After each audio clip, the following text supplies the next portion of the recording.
Hello students, welcome to Shiny Maths. 8ஆம் வகுப்பு எடுத்துக்காட்டு 1.25 பார்க்கலாம். 250ஐ எந்த மிக சிறிய எண்ணால் பெருக்கவோ வகுக்கவோ அது ஒரு முழு வர்க்க எண்ணாகும் என காண்க. அதாவது 250க்கு கூட எதை பெருக்குனா அது முழு வர்க்க எண்ணா மாறும்னு கண்டுபிடிக்கணும்.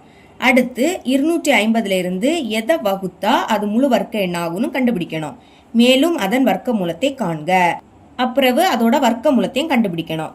முதல் என்ன பண்ணணும்னா 250 டா ஃபார்மெட்ல சால்வ் பண்ணணும். எழுதிக்கலாம் 250. இங்க சால்வ் பண்றேன் 250 டா ஃபார்மெட்ல சால்வ் பண்ணுங்க. லாஸ்ட் 0 இருக்கு, கண்டிப்பா அது 5ஆம் வாய்ப்பாடு போகும். 0 இருந்துன்னா 5ஆம் வாய்ப்பாடு போகும். 2 5 விட சிறிய எண்ணா, அப்ப அடுத்த எண்ணை சேர்த்து எடுத்துக்கோங்க. 25. 25 5ஆம் வாய்ப்பாடு எப்போ வரும்? 5 25. இனி ஒரு 0 தானே இருக்கு, அந்த 0 அப்படியே வந்துடும். திரும்பவும் லாஸ்ட் 0, அப்போ 5ஆம் வாய்ப்பாடு போகும். 5ல் 5 ஒரு வாட்டி தான் இருக்கும். ஓர் 5 5. இந்த 0 அப்படியே வந்துடும். 10 5ஆம் வாய்ப்பாடில் வரும். எப்போனா ஈர் 5 10. இனி 2 2ஆம் வாய்ப்பாடில் வரும். ஓர் 2 2. இந்த மாதிரி 1 வாரது வரைக்கும் நீங்கள் சால்வ் பண்ணணும். இப்போ சைடில் உள்ளதை பெருக்கல் போட்டு எழுதிக்கலாமா? 5 பெருக்கல் மறுபடியும் 5 இருக்கு, அடுத்தும் 5 இருக்கு, இனி இந்த 2. இப்போ இது முழு வர்க்க எண்ணா இருக்கணும்னா ஜோடி ஜோடியாக இருக்கணும். அதாவது ஒரு எண் 2 வாட்டி இருக்கணும். இங்கே 5 2 வாட்டி இருக்கு, ஆனால் இந்த 5 ஒரு வாட்டி தான் இருக்கு, இந்த 2 ஒரு வாட்டி தான் இருக்கு. அப்போ 5க்கும் 2க்கும் ஜோடி இல்லை. இங்கே இன்னொரு 5 வரணும், இன்னொரு 2 வரணும். சரிங்களா? எதுக்கெல்லாம் ஜோடி இல்லை? இந்த 5க்கும் 2க்கும் ஜோடி இல்லை. அப்போ எழுதிக்கலாம் பகா காரணிகளான 5 மற்றும் 2க்கு ஜோடிகள் இல்லை. இப்போ இதுக்கு கூட எந்த எண்ணை பெருக்கினா இது முழு வர்க்க எண்ணா மாறும்? இந்த 5க்கு கூட இன்னொரு 5 இருக்கணும். அப்போ 5 பெருக்கல் இந்த 2க்கு கூட இன்னொரு 2 இருக்கணும். அப்போ 2. இது 2 பெருக்குங்க. 2 10. கொஸ்டின்ல 250க்கு கூட எதை பெருக்குனா முழு வர்க்க எண்ணா மாறும்னு கேட்டிருந்தாங்க. எதை பெருக்கணும்? 10 பெருக்குனா முழு வர்க்க எண்ணா மாறும். அப்போ ஃபர்ஸ்ட் ஒன்றுக்கு ஆன்சர் எழுதிடலாமா? 250ஐ 10ஆல் பெருக்கினால் பெருக்கலாமா? பாருங்க, ஃபர்ஸ்ட் இந்த 250ஐ எடுத்து எழுதிக்கணும். அடுத்து இந்த 10ல் ஒரு 0 இருக்கா, அந்த 0 அப்படியே வந்துடும். பெருக்குனா 2500 கிடைக்கும். எழுதிருங்க. இப்ப இது ஒரு முழு வர்க்க எண்ணா மாறிடுச்சு.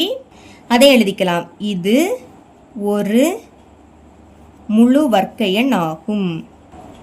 அடுத்து இதோட வர்க்க மூலத்தை கண்டுபிடிக்க கேட்டிருந்தாங்க. 2500 இதோட வர்க்க மூலம். வர்க்க மூலம் கண்டுபிடிக்கணும்னா ஸ்கொயர் ரூட் போட்டுக்கணும். ஸ்கொயர் ரூட் எழுதிக்கிட்டு 2500 உள்ள எழுதிருங்க.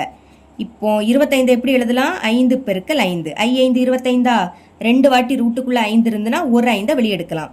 அதே மாதிரி 2 0 இருக்கு, ஒரு 0 எழுதிருங்க. இப்ப 2500 இதோட வர்க்க மூலம் என்னது? 50. அதை இங்க எழுதியிருக்கேன். therefore 2500 வர்க்க மூலம் 50 ஆகும். இனி ரெண்டாவது என்ன கேட்டிருந்தாங்க?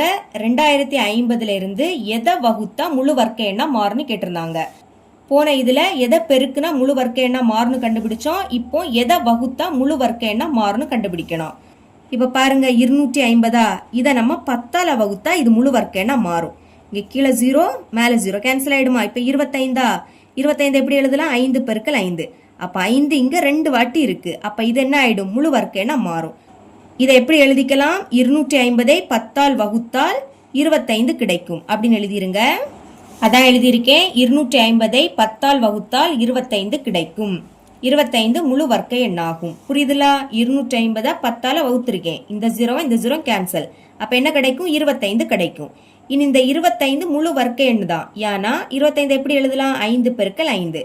அப்ப 5க்கு இங்க ஜோடி இருக்கு, அதனால இது முழு வர்க்க எண். இப்போ இந்த 25க்கு வர்க்க மூலம் கண்டுபிடிக்கணும். அதாவது ஸ்கொயர் ரூட் கண்டுபிடிக்கணும். ஸ்கொயர் ரூட் ஆஃப் 25 எழுதிக்கலாமா? ரூட்டு போட்டுருங்க. 25 5 பெருக்கல் 5ன்னு எழுதிக்கலாமா? 5 2 வாட்டி இருக்கு, ஒரு 5 வெளியே எடுத்துட்டேன். அப்ப 25ஓட வர்க்க மூலம் என்னது? 5 எழுதிருங்க. therefore 25 வர்க்க மூலம் is equal to 5. இவ்வளவுதான் இந்த சம்.